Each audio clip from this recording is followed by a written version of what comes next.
ನಮಸ್ತೆ ವೀಕ್ಷಕರಿಗೆಲ್ಲರಿಗೂ ನಾಗಮ್ಮ ಯೂಟ್ಯೂಬ್ ಚಾನಲ್ಗೆ ಸ್ವಾಗತ. ನಾನು ಇವತ್ತು ಮಾಡಕ್ಕೆ ಹೊರಟಿರೋದು ಉಪ್ಪಿಟ್ಟು, ತರಕಾರಿ ಉಪ್ಪಿಟ್ಟು.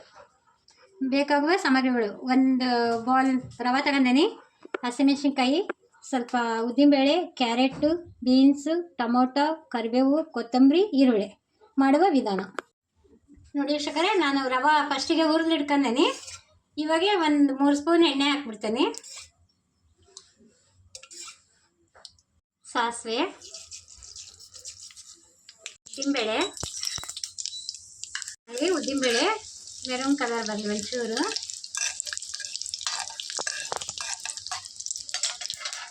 ಇವಾಗ ಈರುಳ್ಳಿ,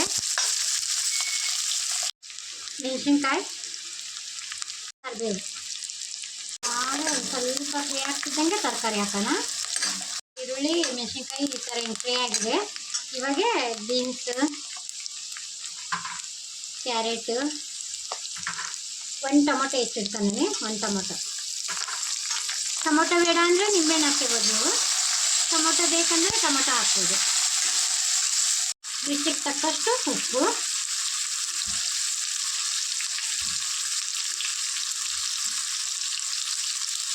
ಕಾಲು ಸ್ಪೂನು ಸಕ್ಕರೆ.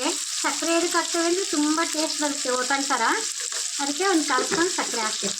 ನೋಡಿ, ಒಂದು ಬಟ್ಲ ರವೆ ತಗೊಂಡಿದ್ದೆ, ಇದ್ರೊಳಗೆ ಹಾಕ್ಬಿಡ್ತೇನೆ ನಾನು ರವಾನ. ನೀರು ಕುದಿಸಿ ಬೇಕಾದ್ರೆ ಹಾಕ್ಬೋದು, ಈ ಥರನೂ ಹಾಕ್ಬೋದು ರವಾನ. ನಾನೊಂದು ಪಾತ್ರೆಯಲ್ಲಿ ನೀರು ಬಿಸಿಗೆ ಇಟ್ಕೊಂಡಿದ್ದೆ. ಇವಾಗ ರವೆ ಹಾಕಿದ್ದನ್ನೆಲ್ಲ ಹಾಕ್ಬಿಡೋಣ. ನಿಮಗೆ ಎಷ್ಟು ಬೇಕೋ ನೀರು ಆ ಥರ ನೋಡಿ ಹಾಕಿಡ್ರಿ. ಒಂದು ಅದಕ್ಕೆ ನೋಡ್ರಿ ವೀಕ್ಷಕರೇ, ನೀರು ಹಾಕಿದ್ದೆಲ್ಲ ಬಿಸಿ ನೀರು ಎಷ್ಟು ಬೇಗ ನೀರಿದು ರವೆ ಎಲ್ಲ ಹಿಂಡ್ಕೊಂಡ್ಬಿಟ್ಟೈತಿ. ಇದು ಒಂದು 5 ನಿಮಿಷ ಅಳ್ಬಿಡೋಣ. ಒಂದು 5-10 ನಿಮಿಷ ಅಳ್ಬಿಟ್ರೆ ಸಾಕು, ಉಪ್ಪಿಟ್ಟು, ತರಕಾರಿ ಉಪ್ಪಿಟ್ಟು ರೆಡಿ ಆಗುತ್ತೆ.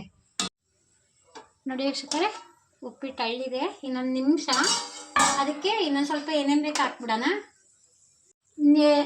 ಒಂದು ಟೊಮೊಟೊ ಹಾಕಿದ್ದೀನಿ, ಸ್ವಲ್ಪ ನಿಂಬೆಹಣ್ಣು ಹಾಕ್ಯಾನ. ನಿಮ್ಗೆ ಬೇಕು ಅಂದರೆ ನೀವು ಹಾಕಿಡ್ರಿ. ಸ್ವಲ್ಪ ಕೊತ್ತಂಬರಿ. ಇವಾಗ ಚೆನ್ನಾಗಿ ಮಿಕ್ಸ್ ಮಾಡಿಬಿಡೋಣ. ನೋಡಿ ಎಷ್ಟು ಚೆನ್ನಾಗಿ ಬಂದಿದೆ ಉಪ್ಪಿಟ್ಟು. ತರಕಾರಿ ಉಪ್ಪಿಟ್ಟು ತುಂಬ ಚೆನ್ನಾಗಿರುತ್ತೆ, ಟೇಸ್ಟಿಯಾಗಿದೆ. ನೀವು ಒಂದ್ಸರಿ ಮಾಡ್ಕೊಳ್ರಿ. ನಮ್ಮ ಚಾನಲಿಗೆ ಸಬ್ಸ್ಕ್ರೈಬ್ ಆಗಿರಿ, ಒಂದು ಲೈಕ್ ಕೊಡಿರಿ. ನಾಗಮ್ಮ ಯೂಟ್ಯೂಬ್ ಚಾನಲ್ಗೆ ಅಲ್ಲ, ನೋಡಿರಿ ಎಷ್ಟು ಚೆನ್ನಾಗಿ ಬಂದಿದೆ, ಸೂಪರಾಗಿ ಬಂದಿದೆ. ನೋಡಿ ವೀಕ್ಷಕರೇ, ಚೆನ್ನಾಗಿ ರೆಡಿಯಾಗಿದೆ. ಇವಾಗ ಪ್ಲೇಟಿಗೆ ಸರ್ವ್ ಮಾಡ್ತಾನೆ.